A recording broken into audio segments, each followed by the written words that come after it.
Good morning বন্ধুরা, সুপ্রভাত। তো সকাল হতে না হতেই ভোর 5টার সময় আমার এই বন্ধু ফোন করলাম, বলছে অ্যান্সারকে দিয়েছে, ব্যাস সকাল ওখানেই দিয়ে নাকি। তারপরে শুনলাম আবার কটা কোশ্চেন, 4টে কোশ্চেন। এ সহ্য করা যায় বন্ধুরা? মানে এমন একটা বিষয়, কোশ্চেনগুলো ধরা এই জায়গাটায় সব থেকে সমস্যার বিষয়।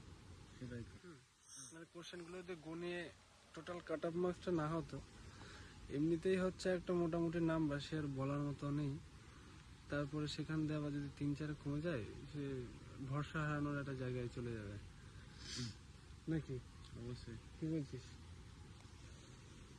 মুখের দিকে তাকানোর মতো নেই ছেলেগুলোর। আর আজকে মাঠ তো পুরো ফাঁকা, অ্যান্সার কি দেওয়ার কি খুবই দরকার ছিল।